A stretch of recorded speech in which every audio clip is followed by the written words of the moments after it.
Assalamualaikum warahmatullahi wabarakatuh. Kami dari kelompok 13 akan mempresentasikan tentang materi proteksi SDM, konsep faktor yang mempengaruhi dan kompensasi tidak langsung. Perkenalkan anggota kelompok kami. Perkenalkan, nama saya Oce Nur Francisca dengan NPM 201. Perkenalkan, nama saya Nabila Fauzia dengan NPM akhir 214. Perkenalkan, nama saya Pak Fidel dengan NPM 065. Perkenalkan, saya Rizky Ramadan dengan NPM 230. Di sini saya akan menjelaskan latar belakang. Sumber daya manusia adalah aset paling strategis dalam organisasi. Karena keberhasilan perusahaan tidak hanya bergantung pada teknologi atau modal, melainkan pada kualitas, kompetensi, dan kesejahteraan karyawan yang menjadi penggerak utama semua aktivitas perencanaan hingga evaluasi. Oleh karena itu, proteksi SDM menjadi prioritas utama untuk menjaga produktivitas dan loyalitas mereka. Proteksi SDM merupakan upaya sistematis organisasi agar karyawan merasa aman, terlindungi, dan mendapatkan hak yang layak.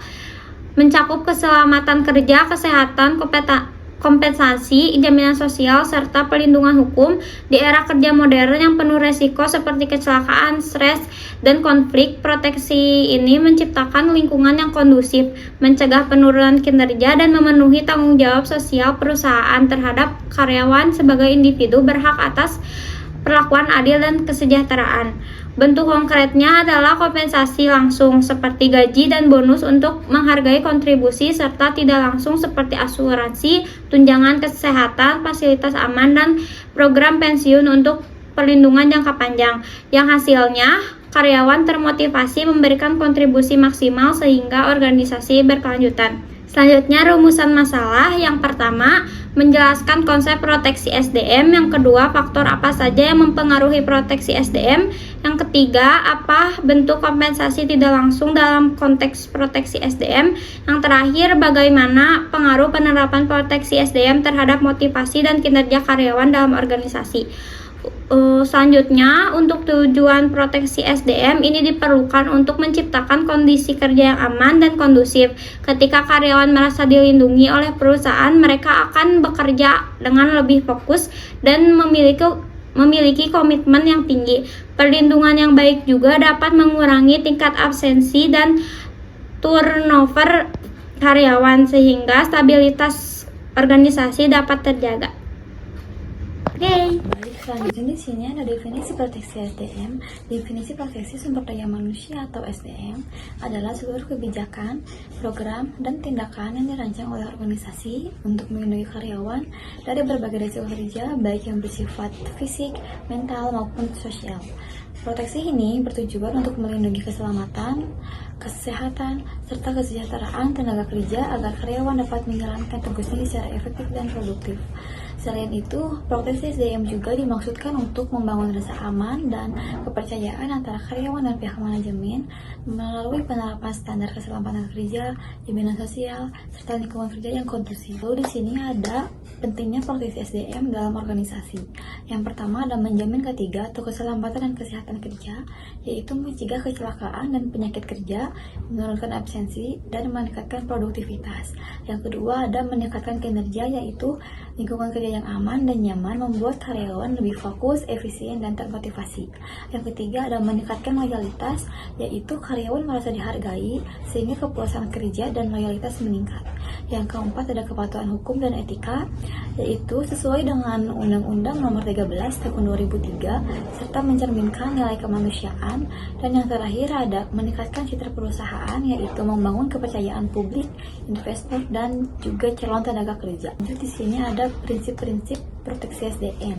Yang pertama ada prinsip pencegahan atau preventif, yaitu menekankan upaya antisipasi melalui pelatihan, peralatan kerja yang layak, dan prosedur kerja aman. Yang kedua ada prinsip keamanan dan kesehatan atau safety and health, yaitu bertujuan menciptakan lingkungan kerja yang aman dengan penyediaan APD serta pengawasan risiko kerja. Yang ketiga ada prinsip keadilan dan kesejahteraan atau fairness and welfare, yaitu menjamin perlakuan adil serta pemenuhan kesejahteraan fisik dan mental karyawan. Yang keempat ada prinsip kepatuhan hukum atau compliance, yaitu memastikan seluruh kebijakan sesuai dengan peraturan ketenagakerjaan yang berlaku. Dan yang terakhir ada prinsip tanggung jawab sosial atau social responsibility, yaitu menegaskan peran perusahaan dalam menciptakan lingkungan kerja yang aman, sehat, dan keberlanjutan. Penerapan prinsip-prinsip ini juga membentuk lingkungan kerja yang harmonis, produktif, serta meningkatkan kepercayaan dan citra perusahaan.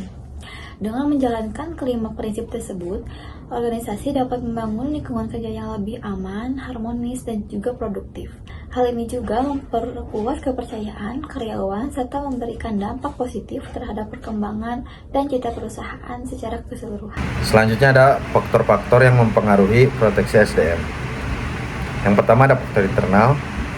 Kebijakan perusahaan menentukan aturan keselamatan, kesejahteraan, dan pengembangan karyawan. Lalu ada budaya organisasi, menciptakan lingkungan kerja yang aman, nyaman, dan saling menghargai. Dan juga ada kualitas manajemen. Manajemen yang baik melindungi hak keselamatan dan kompensasi karyawan. Lalu ada faktor eksternal. Faktor eksternal, peraturan perundang-undangan menjadi dasar hukum perlindungan dan hak dan juga keselamatan bagi para pekerja. Lalu ada kondisi ekonomi, di mana mempengaruhi kemampuan perusahaan menyediakan proteksi SDM. Lalu ada persaingan industri yang mendorong perusahaan meningkatkan pelindungan untuk menarik SDM berkualitas. Lalu yang terakhir ada faktor individu. Keterampilan dan kompensasi mendukung penerapan keselamatan dan kerja yang efektif. Lalu ada kesejahteraan karyawan, menumbuhkan rasa aman dan loyalitas. Selanjutnya ada motivasi dan kepuasan kerja, di mana motivasi dan kepuasan kerja meningkatkan produktivitas dan kepatuhan terhadap aturan kerja. Selanjutnya ada definisi dan jenis kompensasi tidak langsung dalam proteksi SDM. Kompensasi adalah balas jasa yang diberikan organisasi kepada karyawan atas kontribusi dan kerja kerasnya. Kompensasi dapat berbentuk uang, hadiah, maupun reward atau penghargaan yang berkaitan dengan aspek ekonomi dan motivasi kerja. Pemberian kompensasi bertujuan menghargai jasa karyawan serta mendorong kinerja dan loyalitas dalam organisasi. Lalu, kompensasi tidak langsung atau benefits adalah imbalan non-gaji seperti asuransi kesehatan, pensiun, cuti, dan fasilitas yang berfungsi sebagai jaring pengamanan bagi karyawan terhadap risiko kesehatan, PHK, dan kebutuhan sosial. Di sini ada jenis utamanya, yaitu program perlindungan asuransi, di mana ada asuransi kesehatan, jiwa, kecelakaan, pensiun, atau BPJS kesehatan atau ketenagakerjaan. Lalu ada bayar waktu tidak kerja atau cuti tahunan, sakit, melahirkan, libur nasional berbayar. Dan lalu ada fasilitas seperti makan siang, transportasi, beasiswa, gym, dan yang penting strategis lainnya. Lalu ada stabilitas finansial yang melindungi dari biaya mendadak untuk rumah sakit dan mungkin pensiun. Lalu ada ketenangan pikiran, tingkatkan fokus kerja dan keamanan psikologis. Dan yang terakhir ada retensi dan loyalitas, di mana mendorong karyawan bertahan karena perusahaan peduli terhadap kesejahteraan dan jangka panjang keluarga. Baik, selanjutnya ada pengaruh penerapan proteksi SDM terhadap motivasi dan kinerja karyawan dalam organisasi.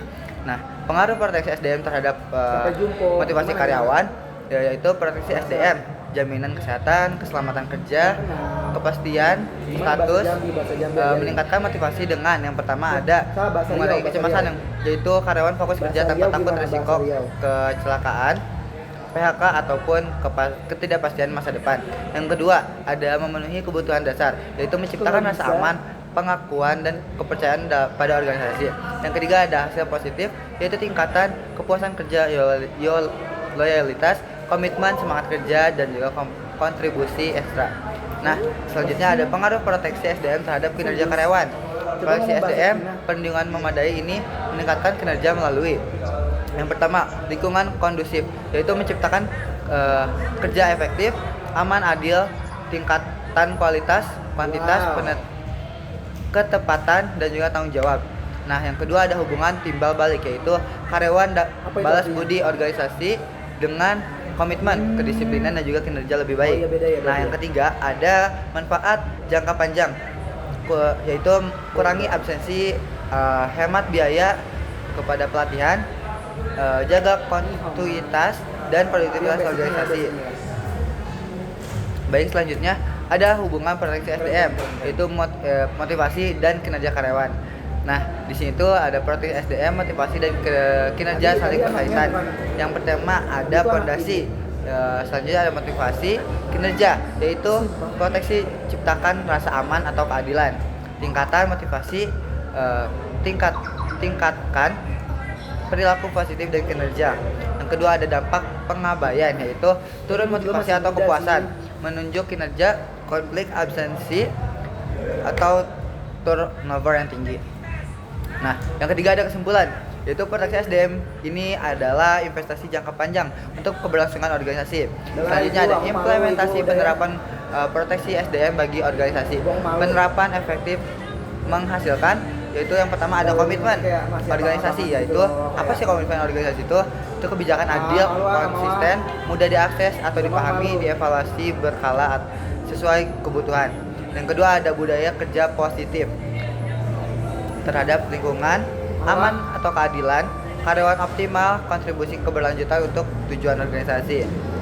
Selanjutnya, di slide selanjutnya ada kesimpulan nih. Nah, apa sih kesimpulan dari PPT yang kelompok kami jelaskan itu? Itu kesimpulannya adalah proteksi sumber daya manusia atau SDM merupakan bagian penting dalam manajemen organisasi yang berfokus pada perlindungan, kesehatan, dan juga peningkatan kualitas karyawan. Proteksi SDM mencakup keselamatan dan juga kesehatan kerja, perlindungan sosial, kesejahteraan psikologis, serta pemenuhan hak karyawan. Penerapan dipengaruhi oleh kebijakan dan budaya organisasi serta faktor eksternal seperti regulasi dan juga kondisi ekonomi. Selain itu juga kompensasi tidak langsung merupakan tunjangan, asuransi dan juga jaminan sosial, berperan dalam menciptakan rasa aman, meningkatkan motivasi, loyalitas dan juga kinerja karyawan. Sekian. Terima kasih.